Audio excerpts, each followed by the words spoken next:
Comment peut-on savoir si un fichier existe en utilisant VBA? Bonjour à tous, alexexcelformation.fr et pour cette nouvelle vidéo, je vais vous montrer comment utiliser VBA pour savoir si un fichier existe à un endroit donné. Donc, par exemple ici, nous avons dans un dossier Windows un ensemble de fichiers PDF qui ont été créés, donc qui portent les noms de test jusqu'à test12.pdf et nous allons vouloir analyser si ces fichiers existent. Donc nous allons tout simplement saisir le nom qui correspond dans une cellule, donc test.pdf, et nous allons valider. Et comme nous pouvons le voir ici, Excel va nous informer que le fichier existe bien. En revanche, si nous venons saisir un nom qui n'existe pas, donc par exemple n'existe pas .pdf, cette fois-ci Excel va nous informer que ce fichier n'existe pas. Alors vous trouverez très régulièrement de nouvelles vidéos sur la chaîne, alors pensez à vous abonner et surtout à activer la clochette de notification afin d'être sûr de ne manquer aucune astuce et de devenir rapidement un pro d'Excel.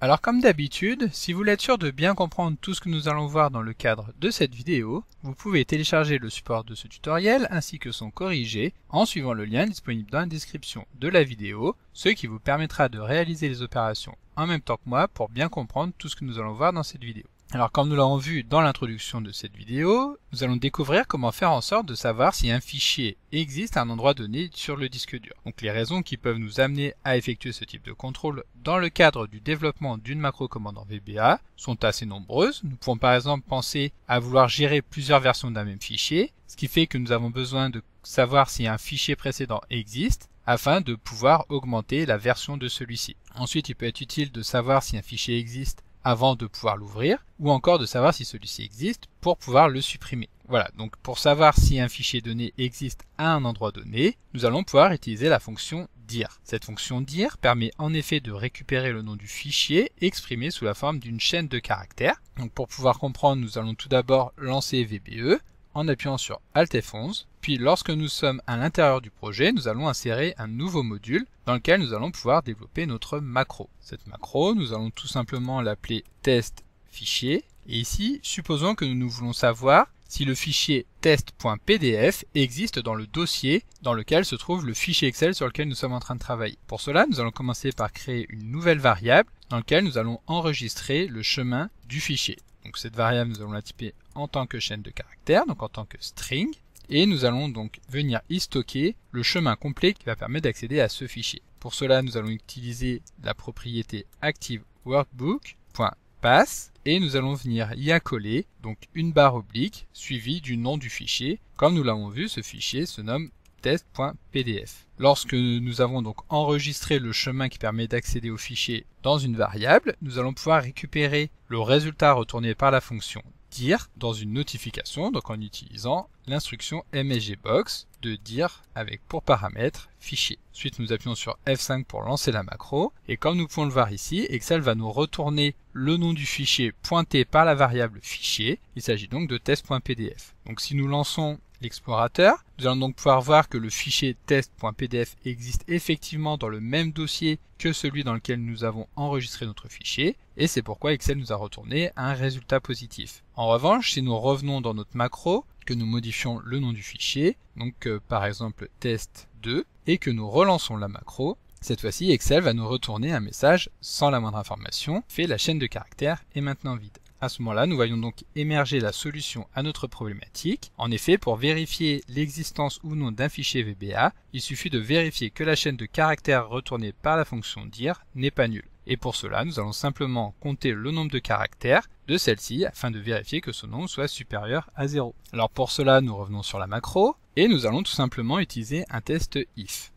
Et pour connaître le nombre de caractères qui compose la chaîne de caractères envoyée par la fonction dir, nous allons tout simplement l'encapsuler en tant que paramètre de la fonction len qui permet de récupérer le nombre de caractères contenus dans une chaîne. Si cette chaîne de caractères est supérieure à 0, alors nous allons pouvoir informer l'utilisateur, donc avec un msgbox, que le fichier demandé existe bien. Donc fichier demandé existe. En revanche, lorsque la valeur donc retournée par la fonction len n'est pas supérieure à 0, donc par élimination que celle-ci est égale à 0, alors nous allons pouvoir informer l'utilisateur que le fichier demandé n'existe pas. Nous fermons le if avec un endif, et à ce moment-là, nous pouvons donc relancer la macro-commande en appuyant sur la touche F5, Ici, Excel va nous informer que le fichier test2.pdf n'existe pas. En revanche, si nous venons modifier à nouveau le nom pour revenir donc sur le vrai fichier qui existe réellement, donc test.pdf, que nous relançons la macro, cette fois-ci, Excel va nous informer que le fichier existe bien. Alors maintenant que nous avons vu comment procéder pour déterminer si un fichier existe ou non, nous allons pouvoir transformer la macro commande que nous avons ici en une fonction, ce qui nous permettra de pouvoir tester facilement dans nos projets si un fichier existe ou non. Donc pour cela, nous allons procéder aux modifications suivantes. Tout d'abord, nous allons transformer le mot-clé sub qui permet de mettre en place une macro afin de pouvoir le transformer en une fonction avec le mot-clé function. Dès que nous allons valider cette ligne, nous allons pouvoir voir que Excel va transformer le end_sub en un end_function. Ensuite, nous allons pouvoir utiliser un argument à notre fonction dans lequel nous allons retrouver le fichier. Donc il ne s'agira plus d'une variable que nous allons définir au niveau de notre fonction, mais bien un argument qui va permettre de passer celui-ci en tant que paramètre de la fonction que nous allons lancer. Donc bien entendu, pour pouvoir lancer la fonction, nous devrons lancer une nouvelle macro que nous allons appeler tout simplement test, donc sub test, et ici donc nous allons appeler notre fonction afin d'afficher dans un MSGBox l'existence ou non du fichier qui va nous intéresser. Donc pour appeler la fonction, il suffit tout simplement de la saisir, donc test fichier, et entre parenthèses, nous allons venir préciser l'argument qui va nous intéresser. Il s'agira ici de venir récupérer donc le chemin complet du fichier que nous avons défini ici. Nous venons le placer entre les parenthèses et ensuite nous pouvons supprimer donc la déclaration de la variable fichier que nous avions ici. Ensuite, cela étant fait, plutôt que d'afficher un MSGBox, nous allons plutôt retourner le résultat à notre fonction. Donc test fichier va être égal à true, c'est-à-dire vrai lorsque effectivement le fichier existe. En revanche, lorsque le fichier n'existe pas, alors la fonction va se charger de retourner la valeur de false. Il ne nous restera plus qu'à définir un type à notre fonction, et étant donné que celle-ci va être chargée de retourner soit la valeur vraie, soit la valeur faux, il s'agira donc d'une fonction de type boolean. Maintenant, nous allons pouvoir tester donc en lançant cette fois-ci la fonction test. Excel va nous retourner la valeur de vrai lorsque le fichier existe. En revanche, lorsque celui-ci n'existe pas, alors bien entendu, la fonction va nous retourner la valeur de faux. Et enfin, il faut savoir que la fonction que nous venons d'utiliser ici, étant une fonction publique, étant donné que nous n'avons pas défini le caractère de private, alors cela veut dire que nous pourrons l'utiliser dans notre feuille de calcul. Pour cela, nous revenons dans la feuille de calcul. Nous allons tout d'abord ici pouvoir venir saisir le nom du fichier, à savoir test.pdf, et ensuite il suffira d'appeler la fonction que nous venons de mettre en place, c'est-à-dire test fichier, avec comme seul argument donc le nom du fichier que nous avons saisi, dans la cellule située juste au-dessus. Lorsque nous validons, Excel va nous retourner le résultat vrai, donc qui correspond à l'équivalent de ce que nous avons eu en VBA avec le true. Et si nous venons modifier le nom du fichier afin de saisir un nom qui n'existe pas, donc encore une fois le test2, cette fois-ci le résultat retourné sera égal à faux. Voilà, donc maintenant que nous avons mis en place notre fonction, nous allons voir un certain nombre d'améliorations que nous allons pouvoir apporter à celle-ci, notamment sur 2 points. Alors, et la première amélioration que nous allons mettre en place va être de vérifier si l'utilisateur a effectivement saisi le chemin vers un fichier en tant que paramètre. En effet, si ici nous ne saisissons aucune information et que nous lançons la macro, Excel va nous retourner la valeur de vrai, étant donné qu'il va tout simplement chercher à regarder s'il existe un fichier quelconque au niveau du répertoire. Bien entendu, ce n'est pas ici ce qui va nous intéresser. Nous allons vouloir faire en sorte que l'utilisateur saisisse effectivement le chemin complet qui permet de pointer vers un fichier. Donc pour empêcher ça, il suffit tout simplement de vérifier que l'argument fichier est bien différent de rien du tout, en sachant que ce test est à réaliser en plus du test que nous avons mis en place tout à l'heure, et donc nous allons utiliser l'opérateur AND qui permet de cumuler les deux tests. De cette manière, si nous revenons dans notre macro test et que nous appuyons sur F5, cette fois-ci Excel va bien nous retourner la valeur de faux, étant donné que l'utilisateur n'a saisi aucune information. Le deuxième point sur lequel nous allons pouvoir nous attarder concerne les fichiers cachés. En effet, si nous revenons dans le navigateur, nous pouvons voir qu'ici nous avons un fichier donc qui porte le nom de test caché et qui est effectivement caché, ce qui fait qu'en principe, nous ne devrions pas pouvoir le voir et cela va évidemment dépendre des paramètres de Windows. Donc si nous effectuons un clic droit sur celui-ci et que nous cliquons sur propriétés, nous allons effectivement pouvoir nous rendre compte que l'option cachée a été cochée. Ce qui fait que si nous voulons savoir si ce fichier existe, donc en saisir le nom de test caché.pdf, Excel va nous retourner la valeur de faux. Si nous souhaitons que l'analyse englobe également les fichiers cachés,